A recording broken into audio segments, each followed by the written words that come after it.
राम जी को भगवान मानते हैं सब लोग, अपनी अपनी आस्था हो सकती है, आप मानिए, कोई बात नहीं। हम लोग नहीं मानते वो अलग बात है, बट जिसको मानना है वो मानिए। उन्होंने एक औरत बचाई, अपनी ही एक औरत को उन्होंने बचाया और वो पुरुषोत्तम राम बन गए। हमारे देश की सारी औरतें जो जी पा रही है वो बाबा साहेब की वजह से जी पा रही हैं, उनकी वजह से सांस ले पा रही है, उनकी वजह से पढ़ लिख पा रही है, उन्हीं की वजह से हमें आजादी है, उन्हीं के वजह से हमारे मौलिक अधिकार है। तो एक्चुअल में तो हम बाबा साहेब को मानेंगे ना, और किसी को क्यों माने।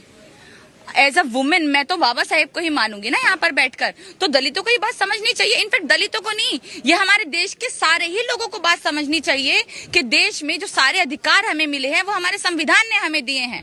आप अगर एक औरत के बचाने के लिए राम को भगवान मान सकते हैं, आप उनके सामने दिन रात मत्था टेक सकते हैं, आप टेकिए, कोई बात नहीं, वो आपकी पर्सनल चॉइस है। बट जिसने सब कुछ किया उसको आप गाली बकेंगे, जिसके वजह से देश की औरतें, मतलब एक जो हमने सिर्फ पढ़ा है, सुना है, उन चीजों को मानकर तो हम इतना ही ज्यादा आगे बढ़े हुए हैं। जो हमारी आंखों के सामने हुआ है, हमने देखा है, हमारे को संविधान से क्या क्या मिला, उनको हम बैठकर गाली बक रहे हैं, उनकी हम मूर्तियां तोड़ रहे हैं, उनकी मूर्तियों पे हम कालिद पोत रहे हैं। तो सबसे बड़ा बेवकूफ तो हम ही हुए ना, सबसे बड़े बेवकूफ तो ये देश के लोग हुए कि वो ये सब चीजें कर रहे हैं, जबकि अपनी आंखों के सामने उन्होंने देखा है कि किसने हमारे लिए किया है।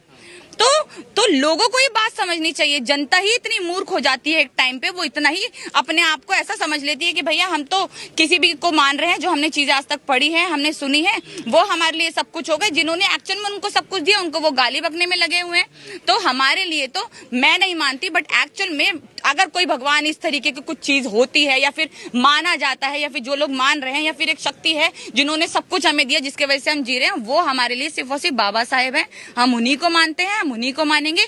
और हर एक दलित को ये समझना चाहिए कि अगर आज बाबा साहेब ना होते, आप अपने आप को हिंदू हिंदू कहलाकर आज बहुत खुश हो सकते हैं, बहुत ज्यादा चौड़ में आ सकते हैं, बट एक अगर ब्राह्मणवादी सोच का इंसान आपके सामने आ गया, वो आपको किसी भी हालत में कभी भी हिंदू नहीं मानेगा।